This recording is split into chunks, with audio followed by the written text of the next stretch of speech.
And those are some of the headlines. This is Democracy Now!, democracynow.org, The War and Peace Report. I'm Amy Goodman.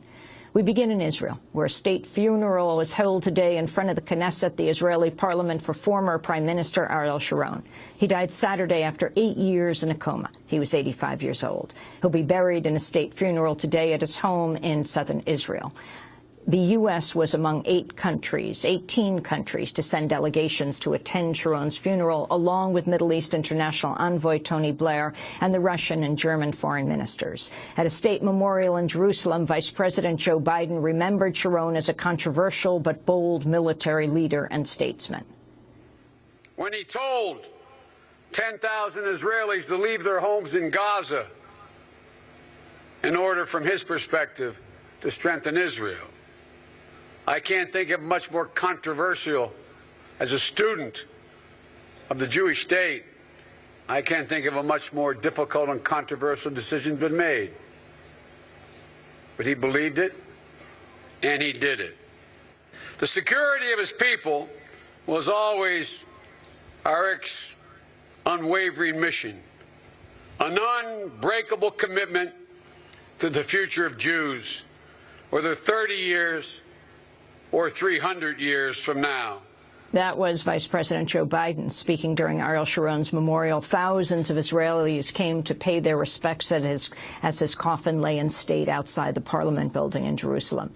Ministers held a minute's silence at Sunday's cabinet meeting to remember their former leader. This is Israeli Prime Minister Benjamin Netanyahu. In all of his latest roles as Minister of Defense, as Minister of Housing, Minister of Infrastructures, Minister of Foreign Affairs, Arik has contributed to the state of Israel and, as much as he could, to the security of Israel, and that's what he did as Israel's Prime Minister. I believe he represents the generation of Jewish leaders who rose from our people with the resumption of our independence. He was tied to the land. He knew the need to protect the land. And he understood that above all that, our independence is our ability to protect ourselves by ourselves. I believe he will be remembered as one of the prominent leaders and one of the bravest commanders in the heart of Israel forever. Ariel Sharon has been one of the most dominant political figures in Israel's history, involved in each of Israel's major wars dating back to its founding in 1948. As Prime Minister, he oversaw Israel's disengagement from the Gaza Strip. The Gaza withdrawal caused a serious rift in Sharon's Likud party, which led to his departure. He formed a new party, Kadima, which maintained the Gaza disengagement while expanding Israeli control over the major settlement blocks in the occupied West Bank. Among Palestinians, Sharon was one of the most reviled political figures in the history of the Israel-Palestine conflict. He's seen as father of the settlement movement, an architect of the Israeli invasion of Lebanon, which killed a reported 20,000 Palestinians and Lebanese.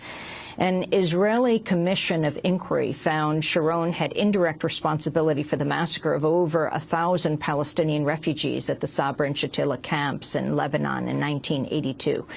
To talk about Ariel Sharon's life and legacy, we're joined now by three guests. In New York, we're joined by Rashid Khalidi, the Edward Said Professor of Arab Studies at Columbia University, author of a number of books, including Brokers of Deceit, How the U.S. Has Undermined Peace in the Middle East, and just reissued Under Siege, PLO Decision-Making During the 1982 War.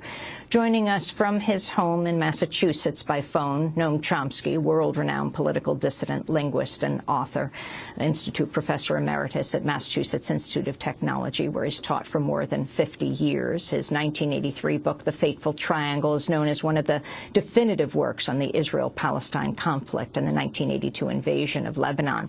And we are also joined from Oxford by Avi Schleim, an emeritus professor of international studies at Oxford University, the author of Israel and Palestine, Reappraisals, Revisions, and Refutations. He served in the Israeli army in the mid-60s and is widely regarded as one of the world's leading scholars on the Israeli-Arab conflict. We welcome you all to Democracy Now!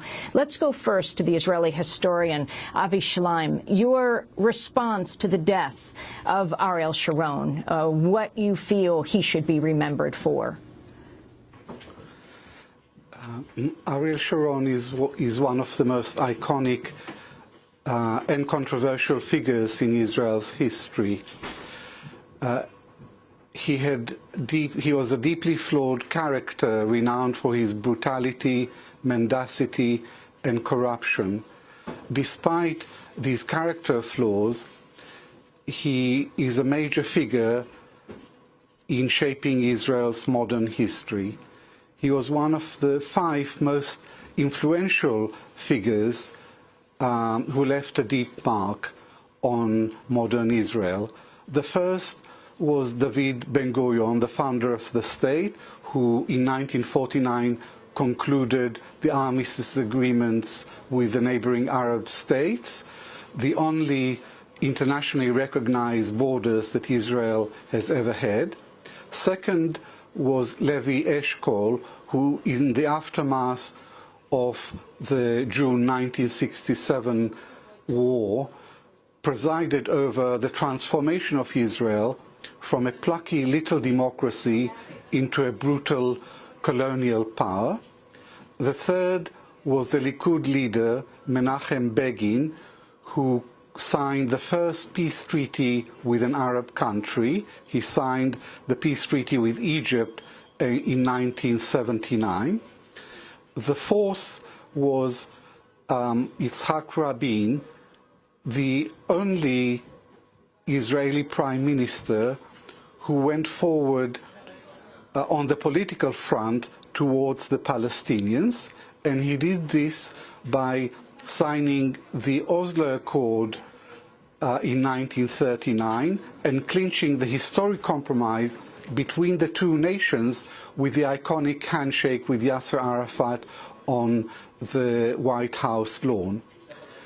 And finally, there is Ariel Sharon, who always rejected the Oslo peace process, who as prime minister tried to sweep away the remnants of Oslo and forge a new strategy of unilateralism, of giving up on the Palestinians and redrawing unilaterally the borders of Greater Israel. So his legacy can be summed up in one word: unilateralism, acting in defiance of UN resolutions, international law, and international public opinion. The real question is, how was Ariel Sharon and how is Israel today, under his successors, able to defy the entire international community? And the answer to that is that Israel could not have done it on its own, but it has a little friend, and the friend is the United States of America, but that is a different story. We're going to break and then get response from Professor Rashid Khalidi and Professor Noam Chomsky, as well as continue our discussion with Israeli historian Avi Shleim. This is Democracy Now! We're talking about the death of Ariel Sharon. Stay with us. I'm Amy Goodman. Thanks so much for watching this report from Democracy Now!, your daily, independent, global grassroots news hour. We don't accept advertising or corporate funding, but rather rely on donations from viewers like you. Please make your contribution by visiting democracynow.org today. We need your support today to keep bringing you this hard-hitting, in-depth reporting.